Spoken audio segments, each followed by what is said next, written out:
Detective Comics 959, written by James Tynion IV and art by Alvaro Martinez. This was obviously picking up from the Zatanna cliffhanger of last issue. More so, it obviously advanced the Azrael plot and the Ascalon kind of thing that's going on with this evil armor that's coming after them, this robot, this AI. Also, so it advanced that. It was definitely a aftermath issue and setting up next things. But I thought there was a lot of good beats in here that set some interesting things up. Dr. Victoria October came in to fix up what was his name, Nomaz, yeah. The last surviving dude of the Order of Saint Dumas who showed up to Yeah, I kind of have warn the feeling Azrael. that we're going to get a reestablishment of the order just under new circumstances I can see that. by the Yeah. end Hopefully. of this. You know, why else keep Nomaz, especially with this connection to Azrael? Well, Jean Paul, because this Azrael's Ascalon Uh, now. I'm just gonna put it out there. The Jean Paul and the actual Azrael stuff is probably the least interesting part Yeah, of this story, and maybe the entire run so far for me. I do like how it's playing into the larger story though, because at the end of the League of Shadows stuff, we had Batman cursing magic, and so he reaches out to Zatanna, Yeah, to get his reestablishment magic, and that scene that kicks off the issue of those two in my hometown was fantastic. I love when an artist can like actually pay homage to actual geography, and so it looks proper.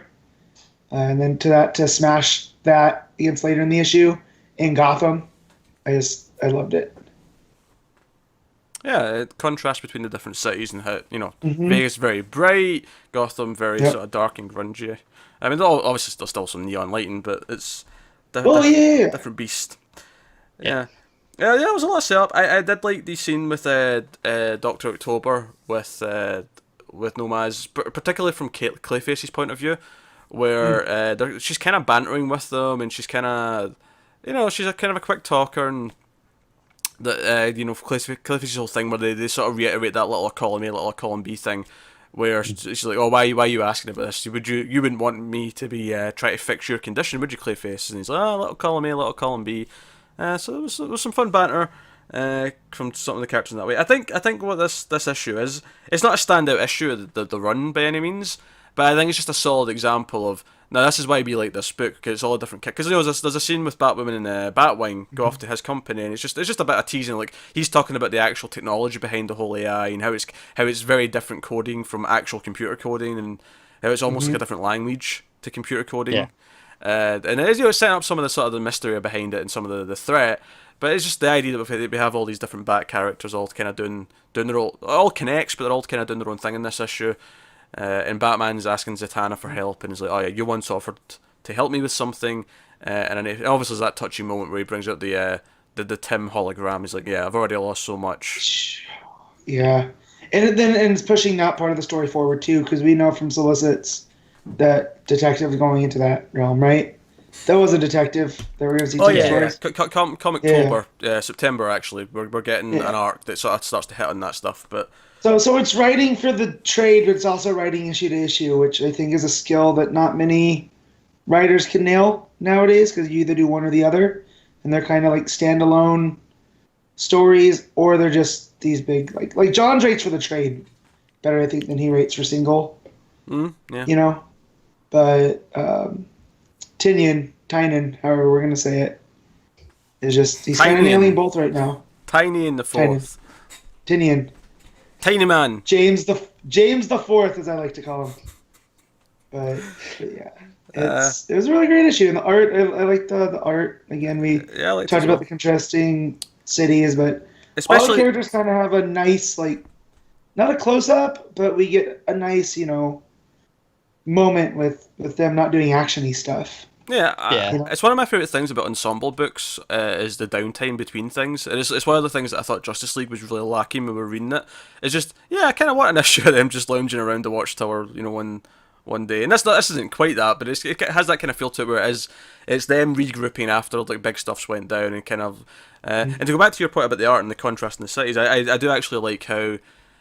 Probably my favourite scene of the book is the scene with Batman and Zatanna towards the end, just from an art perspective because of the rain. Like it feels just completely different from the opening scene. I love how the colours are so muted as well compared to in Vegas. It's very bright and flashy as you'd expect. Where is this grim. This does have a brightness to it, but it's all moonlight. It's all very one tone kind of glow as opposed to the sort of the bright, colourful. It's kind of just this dull blue and white, whereas Vegas, you've got the reds and the oranges. Well, it also kind of it plays off of them as characters because they're kind of young and fresh-faced and bright in that Vegas scene. But when they're in Gotham, they've seen the world and they've seen what it can do. So it's washed out and muted.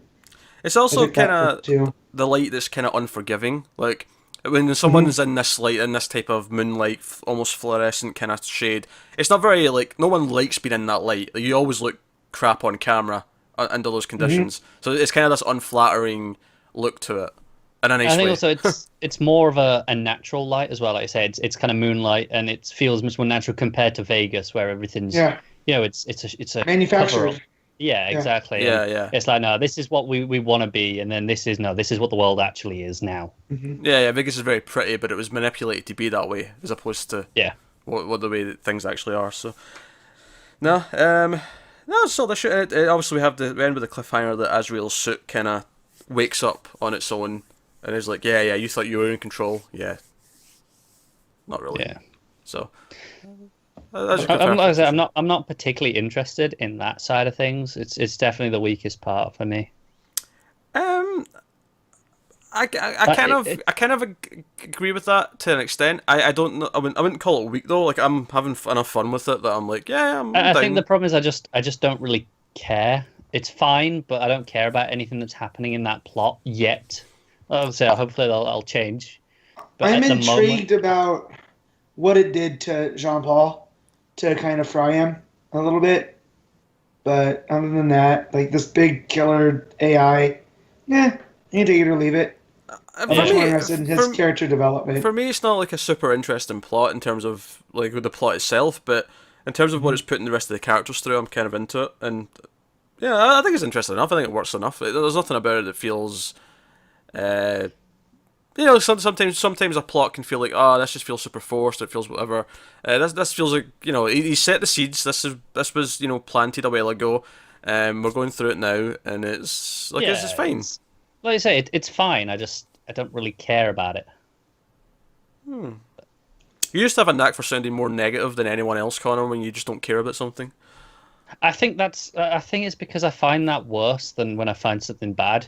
Because it's just this awkward middle ground where I don't care, and it's not interesting enough to either way to make me hate it or like it. It just exists, and that's I'm not in that same place as you. I like it more than you do. Like I don't love it, but I'm enjoying it well enough. Yeah, fair enough. Yeah.